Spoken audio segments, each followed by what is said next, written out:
some boxing fans have been a little bit critical, and perhaps rightfully so, of Paul Malignaggi, Chris Algieri, and Tim Bradley on their Probox podcast. But here's what you guys need to know about that so-called podcast. At least Chris and Paulie are partners with the Probox promotion. So the Probox podcast is really just an arm of the promotional company. Now, I have to say that's actually brilliant for someone like a Paul Malignaggi to do. Remember back when he was part-time working for Showtime and then just generating a lot of content for other YouTubers? Well, it makes much more sense if Paulie's going to be paid to be a talking head. He might as well be a talking head for a company that he has an interest in, which is Probox.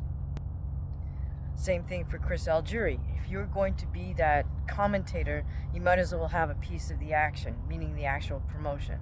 So now here's the thing with Probox TV.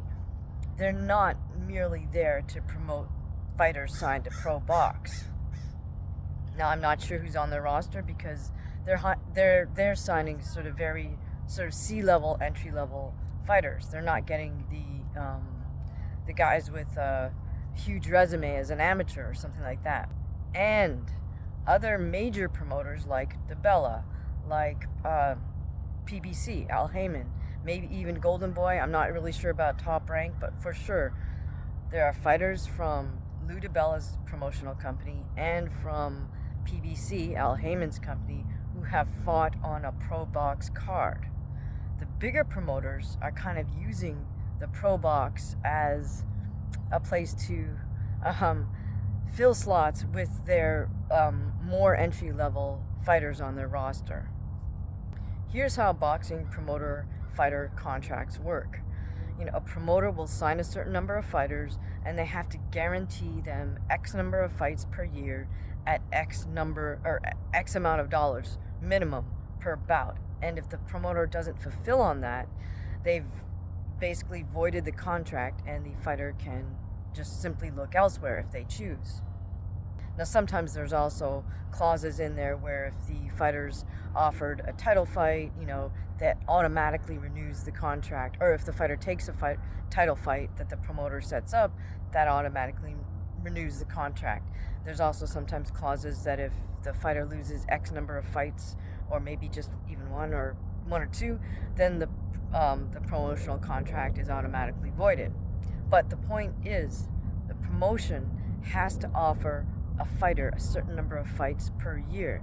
Now, if you're a smart businessman, you sign more fighters than you can really handle, because promoters, let's face it, what they're doing is they're grabbing a handful of fighters, throwing it against the wall, and let's see who sticks, right? Let's see who lasts it out and can actually rise to the top.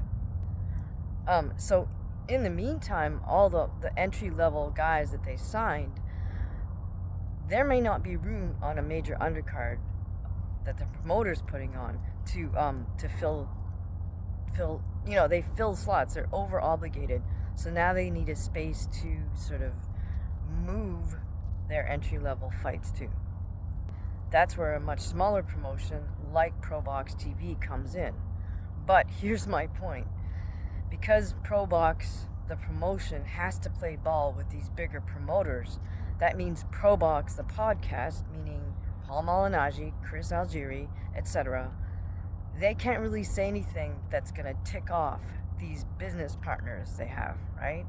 So that's why you have somebody like a Paul Malignaggi, who used to be known for his outspokenness. They've got to kind of mind their P's and Q's a little bit more now.